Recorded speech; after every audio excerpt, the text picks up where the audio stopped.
Hello students, बात IAS academy में आप सभी का स्वागत है वापस से रिवीजन सीरीज के अगले वीडियो में। आज हम चर्चा करेंगे अशोक के धम्म की नीति की। क्या है ये धम्म की नीति?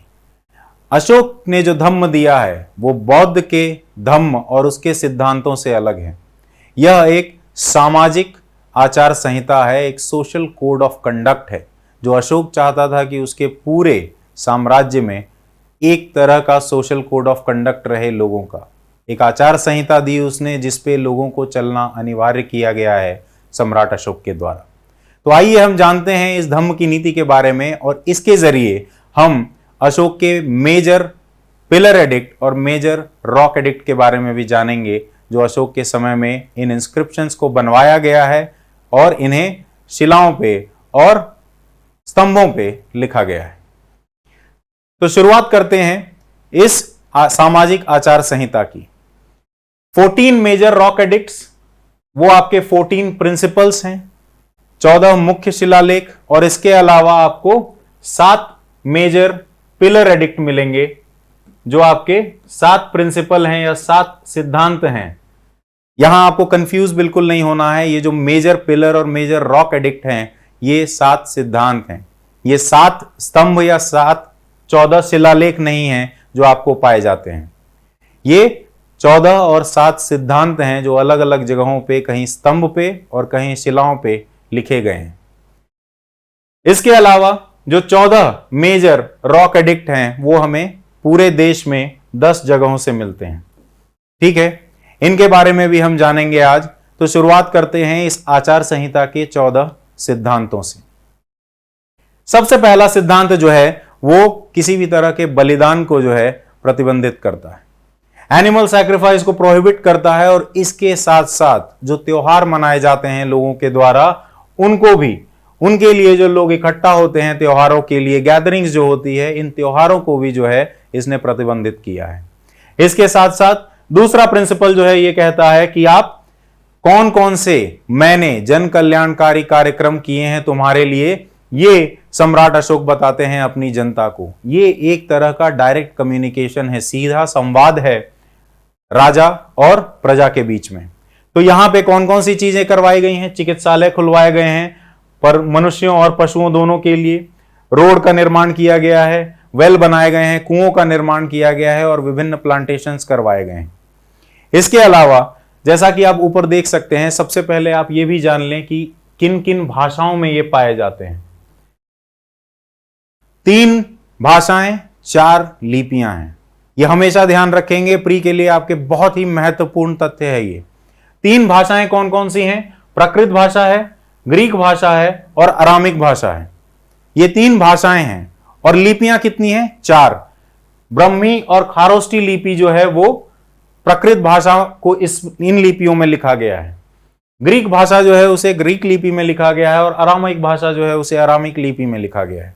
और ये जेम्स प्रिंसेप ने ब्रह्मी जो भाषा है और उसकी जो खारोष्टी स्क्रिप्ट है इसको डिसाइफर किया था 1838 में। ये आधुनिक भारत के समय में उस समय के एक अफसर ने, अंग्रेजी अफसर ने जो है इसके बारे में बताया था कि क्या लिखा गया है, उसको डिसाइफर किया था इन्होंने। तो सिद्धांतों में आगे बढ़ते हैं। तीसरे सिद्धांत में क्या लिखा है? तीसरे सिद्धांतों में गुणों के बारे में बात की गई है कि आपके पास किस तरह के गुण होने चाहिए। आपको ब्राह्मणों और श्रमणों, इन दोनों लोगों का, श्रमण कौन है? श्रमण वे हैं जो विभिन्न तरह के जो साधु संत हैं और जो विभिन्न धर्म, अलग अलग संप्रदाय को जो बिलोंग करते हैं, इन सारे लोगों को श्रमण कहा गया है इस समय। तो इन सभी लोगों को जो है आप आदर करेंगे, आप उनकी इज्जत करेंगे और इसके साथ साथ आप अपने माता पिता की भी इज्जत करेंगे। ये सारे जो हैं गुड क्वालिटीज हैं, अच्छे गुण हैं जो लोगों में होने चाहिए। इसके बाद चौथा सिद्धांत क्या कहता है कि धम्म घोष जो है वो सोसाइटी का आइडियल है, आपको धम्म घोष पे चलना चाहिए। धम्म घोष का मतलब है धम्म की नीति, धम्म की नीति पे चलना चाहिए और भेरी घोष जो है उसको त्याग देना चाहिए। भेरी घोष का अर्थ है युद्ध की नीति। अशोक ने इन शिलालेखों को जो है अपने कार्यकाल के या शासनकाल के शुरुआत में लिखवाया था और शुरुआत में भी कलिंग युद्ध के बाद जो है उसने ये धम्म की नीति दी है जो एक सामाजिक आचार संहिता है। और यहां गौर करने वाली बात यह है कि कलिंग युद्ध के बाद ही अशोक जो है वो बौद्ध धर्म का अनुयायी हो जाता है और उसकी नैतिकता, उसमें जो विचार दिए गए हैं उससे प्रभावित होकर उसने एक सामाजिक आचार संहिता बनाई है, जहां आपको दूसरी नीति में आपने देखा, दूसरे सिद्धांत में आपने देखा कि अहिंसा पे जोर दिया गया है पहले सिद्धांत में, कि जानवरों को जो है आपको बलिदान नहीं करना चाहिए।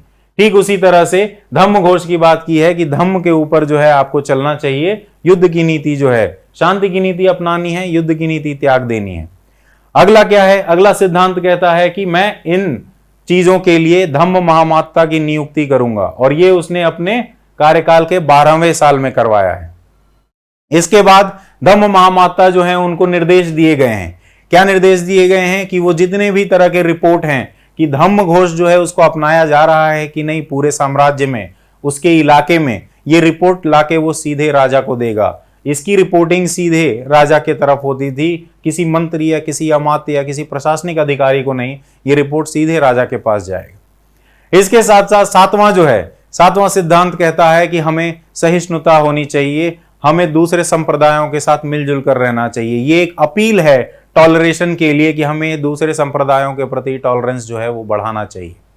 8वां सिद्धांत कहता है कि मैं धम्म यात्राएं भी करूंगा। आप धम्म की नीति को अपना रहे हैं या नहीं, इसको पता करने के लिए मैं धम्म यात्राएं करूंगा आपके इलाके में।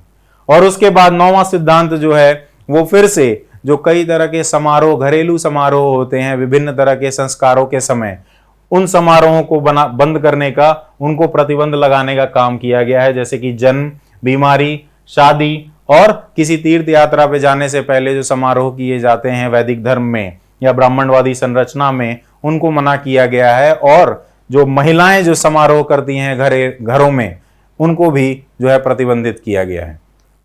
आगे बढ़ते हैं और 10वें सिद्धांत की बात करते हैं। 10वां सिद्धांत जो है वो फेम और ग्लोरी की निंदा करता है। किसी भी व्यक्ति को जो है नाम और शोहरत के लिए काम नहीं करना चाहिए, उसे हमेशा जो है काम धम्म के लिए करना चाहिए। और धम्म की नीति पे फिर से दोबारा सम्राट अशोक ने जोर दिया है। इसके साथ साथ 11वें सिद्धांत में ये फिर से धम्म की नीति का जो है एक्सप्लेनेशन दे रहे हैं, अपनी जनता को समझा रहे हैं कि इस धम्म की नीति के फायदे क्या होंगे, मैं ये क्यों करना चाहता हूं। और इसमें फिर से गुणों का उल्लेख किया गया है कि आपको अपने बड़ों के साथ जो है इज्जत से पेश आना चाहिए। उसके बाद आपको बलिदान जो है वो नहीं करना चाहिए, अपने दोस्तों के साथ भाईचारा बना के रखना चाहिए। इसके बाद फिर से दोबारा सम्राट अशोक जो है वो टॉलरेशन की अपील करते हैं कि हमें सहिष्णु बनना चाहिए दूसरे संप्रदायों के प्रति। और ये हमें यह भी दिखाता है कि किस तरह से कन्फ्लिक्ट जो है विभिन्न संप्रदायों के प्रति चल रहा है। और 13वां सिद्धांत जो है, इसमें फिर से जो है अशोक के धम्म की नीति जो है उस पर जोर दिया गया है कि ये धम्म की नीति जो है बहुत ही जरूरी है और हर व्यक्ति को जो सम्राट अशोक के साम्राज्य में रह रहा है उसे इस नीति का पालन करना चाहिए। इसके साथ साथ कुछ राजाओं के भी नाम यहाँ पे दिए गए हैं, जहां सम्राट अशोक कह रहे हैं कि हमें धम्म से ही विजय प्राप्त करनी है, धम्म को जो है पूरे विश्व में फैलाना है। और इन राजाओं के नाम आपको एंटियोकस द्वितीय आपके सीरिया के हैं, टॉलमी द्वितीय इजिप्ट के हैं या मिस्र के राजा हैं, एंटीगुनस मैसिडोनिया के राजा हैं, मैगस ऑफ सीरीन हैं और अलेक्जेंडर एपायरस के राजा हैं। इन राजाओं का जो है नाम आपको इस 13वें सिद्धांत के साथ आपको मिलेगा। और 14वां और अंतिम सिद्धांत जो यहां नहीं लिखा गया है, उसमें सिर्फ ये लिखा है कि मैं यानी कि सम्राट अशोक इन सारे सिद्धांतों को लागू करवा रहा हूं अपने पूरे साम्राज्य में। आगे बढ़ते हैं और बात करते हैं ये 10 कौन कौन से जगह हैं जहां हमें ये शिलालेख मिले हैं और किन किन भाषाओं में मिले हैं। ये आपके लिए गौर करना बहुत जरूरी है आपकी प्रीलिम्स की परीक्षा के लिए। सबसे पहला आपका कांधार का शिलालेख है। कांधार अफगानिस्तान में ये शिलालेख जो है आपको ग्रीक भाषा में मिलेगा और इसके साथ साथ अरामाइक भाषा में मिलेगा। अरामाइक लिपि और ग्रीक लिपि का इस्तेमाल जो है सिर्फ और सिर्फ यहीं पे किया गया है कांधार के शिलालेख में। अगला जो है आपका शहबाजगढ़ी और मनशेड़ा है, ये दोनों आपका पाकिस्तान में मिलता है। पाकिस्तान में जो ये शिलालेख मिलते हैं ये दोनों जो हैं खारोष्टी लिपि में लिखे गए हैं और इनमें खारोष्टी भाषा का इस्तेमाल किया गया है। तो आप आज के विश्व के मानचित्र में अलग अलग देशों के हिसाब से याद रख सकते हैं। अफगानिस्तान में आपका ग्रीक और अरामाइक भाषा है, पाकिस्तान में आपका खारोष्टी भाषा है और हिंदुस्तान में आज के हिंदुस्तान के मानचित्र में जितने भी बाकी के 7 जगह हैं, उन सभी जगह पे आपको ब्रह्मी लिपि में प्राकृत भाषा का इस्तेमाल देखने को मिलेगा इन शिलालेखों में। पहला आपका कलसी है जो उत्तराखंड में है, पश्चिम में आपका गिरनार है जो गुजरात में है, इसके बाद सोपारा है, यह आपका महाराष्ट्र में है, धौली और जोगाड़ा ये दोनों उड़ीसा में है, और सन्नाती कर्नाटक में है, और येरागुडी ये आपका आंध्र प्रदेश में है। इन 10 जगहों पे हमें मुख्य शिलालेख मिले हैं, जिनमें अलग अलग जगहों पे हमें अलग अलग सिद्धांत मिलते हैं, बाकी टुकड़े उन अवशेषों के साथ हमें नहीं मिले हैं। आगे बढ़ते हैं और बात करते हैं, अगर आप एक मानचित्र पे देखना चाहते हैं तो यहां आपका धौली, जोगाड़ा, येरागुड्डी आंध्र प्रदेश में, सन्नाती कर्नाटक में, सोपड़ा महाराष्ट्र में, गिरनार गुजरात में, कलसी उत्तराखंड में, और मनशेड़ा, शाहबाजगढ़ी और कांधार ये दोनों आपके खैबर पख्तूनवा पाकिस्तान में हैं, और कांधार जो है वो आपका अफगानिस्तान में है। और ये मौर्य साम्राज्य की सीमा रेखा को दर्शाता है कि मौर्य साम्राज्य कहां से कहां तक फैला हुआ था। आगे बढ़ते हैं और अशोक के स्तंभ के शिलालेखों के बारे में बात करते हैं। स्तंभ शिलालेख जो हैं इसके शासनकाल के उत्तरार्ध में बनाए गए हैं। 26वें 27वें साल में जो है इन्हें बनाया गया है, और इन्हें जो है गंगा यमुना के दोआब से और गंगा यमुना नदी की घाटियों से जो है आपको मिलता है, उनके मैदानी क्षेत्र से आपको देखने को मिलता है।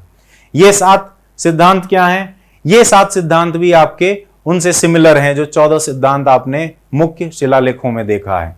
स्तंभ अभिलेख जो हैं उनके सिद्धांत भी सिमिलर हैं, लेकिन यहां पे सिर्फ 7 सिद्धांत हैं।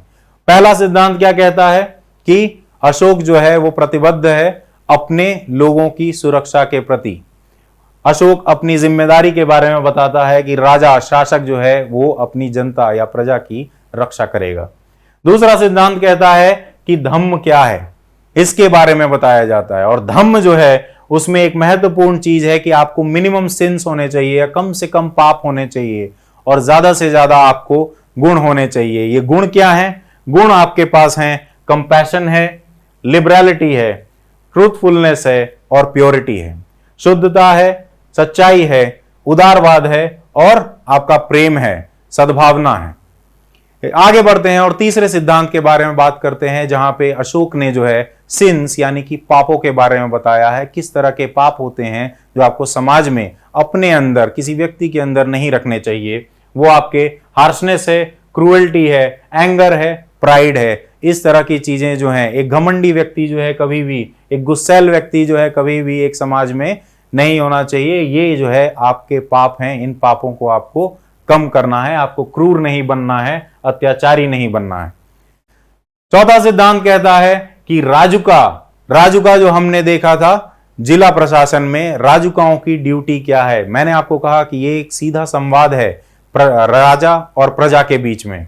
तो ये राजा और प्रजा के बीच में जो संवाद है उसमें राजा बताता है कि राजुका जो है उसकी ड्यूटी क्या है, उसका कर्तव्य क्या है। 5वें सिद्धांत में अशोक बताता है, 2 लिस्ट देता है। पहला लिस्ट जो है उसमें कुछ जानवरों के नाम हैं जिन जानवरों पर पूर्ण प्रतिबंध लगवाया गया है उनके बलिदान के लिए, और दूसरा लिस्ट जो है जिसमें आपको कम से कम उनको हानि पहुंचाना है। इसमें भी जानवरों का लिस्ट दिया है, और यहां पे अशोक जो है इस चीज का विवरण भी देता है कि मैंने 25 लोगों को जो है सजा दी थी जानवरों की हत्या करने के लिए या बलिदान के लिए, लेकिन वो गलती से हुआ था इसलिए मैं छोड़ रहा हूं, नहीं तो कानूनी तौर पे आपको सजा हो सकती है अगर आप बलिदान करते हैं।